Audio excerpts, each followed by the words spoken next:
They thought they could steal a hill with a brochure. Yeah, really. And the weird part was how polite they were about it, all glossy paper and earth-tone fonts, like a crime wrapped in gift wrap. Let me back up a sec, my name's John Hatcher. I run this ranch.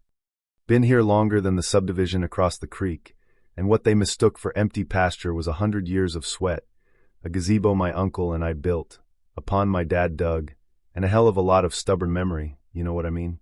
I was elbow-deep in cedar shavings the morning the SUV rolled up, sun low and the valley looking like somebody had painted it on purpose. Horses fed, training circle tidy. A cracked board on the east paddock I was fixing when the rumble of tires on gravel made me look up.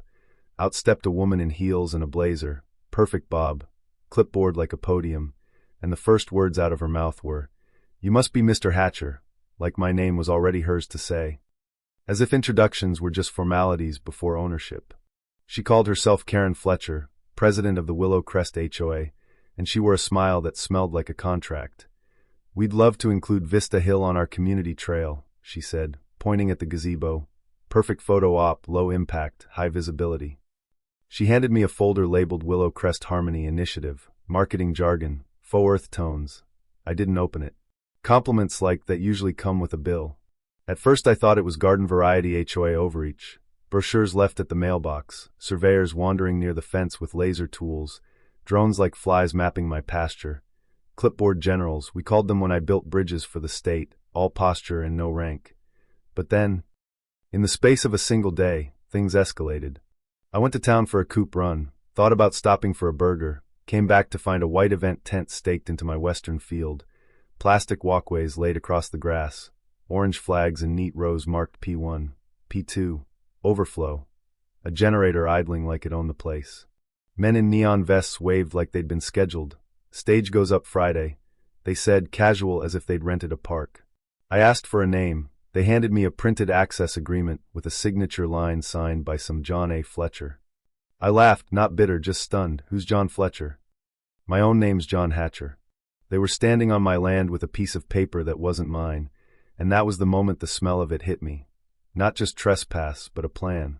I pulled my phone and started recording, called the sheriff. Deputy Rice showed up with a handlebar mustache and a face that said he'd seen this kind of nonsense before. "Either a typo or forgery, John," he said. "We'll take a report." I slid in my deed, the survey I keep in the trailer, photos of the paper.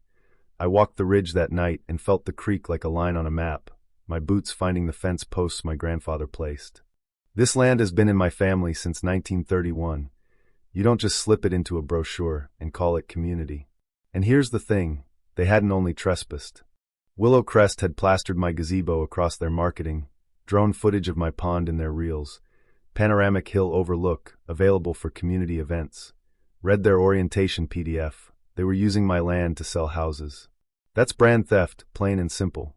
So I did the rancher thing and the book smart thing. I gathered evidence, backed up videos, screenshotted every ad, and called in help. Timothy West, the county's senior inspector for zoning, showed up by lunch like a character from an old law novel. Scuffed boots, a blazer that said civil servant, but eyes that read contracts like farmers read clouds. We climbed to the gazebo. He pulled out a satellite overlay, moved his finger along a parcel line and said, "Yep, your boundary stops 50 feet before their lot. No easement. All yours." He took GPS readings, logged them into county records, and gave me a copy that smelled of bureaucracy and mercy. I brought Noah in next, college buddy, now a real estate attorney who still liked good coffee and blunt talk. He leaned over MLS listings at a diner and said, "They're selling your pond, John. They're selling the gazebo in their listings." Sure enough, 5 active homes in Willow Crest, each listing promising walking distance to Vista Hill Pavilion and event-friendly green spaces. The gazebo I built with my uncle was the hook in their ads. Noah grinned in that way lawyers grin when they see leverage. "We don't stop it, we trap it," he said, and drafted a cease and desist, then a cross motion. We filed an FTC complaint for deceptive real estate marketing. The system gave me a case number and a small, bureaucratic glow of satisfaction. That middle act got ugly. And this is where the twist hits. The John A. Fletcher signature, the access agreement, wasn't just a bad print job. It was cobbled from an old archive. A dead tenant's name reused with a new date. They literally signed a dead man into a contract to justify walking onto my land. When Noah dug into filing records, He found the brochure Karen had filed with the HOA charter. Same photo, same claims, and a lawyer on the filing named Mark Dion, who, funny enough, was listed inactive by the bar for misconduct under review. It was sloppy for them, lucky for us, because sloppiness leaves fingerprints. And then there was Roy, the contractor, the man who'd helped set up the site, the same guy who later, awkwardly, admitted to doing dirty work, to being hired to teach me a lesson.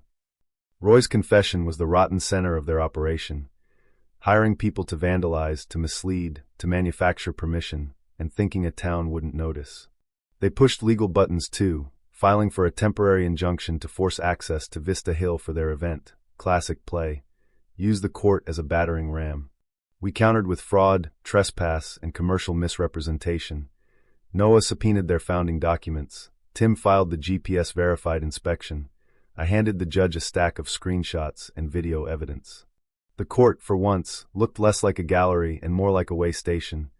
There's a line between interpretive flexibility and fiction, the judge said, and you don't get to cross it with glossy brochures. In the run-up to that hearing, the harassment turned petty, and then criminal. Tires slashed on my old Dodge Ram in front of the barn. Anonymous laminated notes left on my gate saying, "You don't have to make this so hard." Neighbors coached to complain on community apps. Kids pulled from lessons because HOA reps whispered about safety concerns. It was psychological warfare, subtle and mean, meant to turn my neighbors into witnesses against me. For a little while it worked. A thread titled Hatcher Hill, Dangerous Hostility or Missed Opportunity, ballooned with lies, accusations about weapons in my barn, about me being unstable. The worst had always been how easy it is for a rumor to dress up like truth. But work beats rumor when you have evidence, and community changes when lies come to light. A few Willow Crest residents trickled to my gate with coffee and apologies, handing me leaked forum threads where Karen had written, "He'll cave, we'll organize, he can't sue." The betrayal in plain text shifted optics. For homeowners filed a class action against the HOA for abuse of authority. Turns out Karen had dipped HOA funds into event infrastructure and shady marketing packages. The board began to fracture, emails leaked, and the website scrubbed their promos into gray, under restructuring pages. Court gave us a preliminary injunction, no advertising, no entry, no claims on my property, a stay that felt like a stake through whatever phantom claim they'd raised. Willow Crest's Facebook went dark, their MLS listings quietly reworded Vista Hill Pavilion to bland scenic westward views. And then, finally, at the heart of it all, the FTC opened an investigation into deceptive real estate marketing and false advertising. Large agencies don't move on rumors. They move on paper, and we had it stacked. Karen resigned, sold her house quietly, and rumor said she fled for Arizona. You can't run from the internet or the Federal Register, both remember. The victory didn't come as a parade. It came as quiet, stubborn reclamation.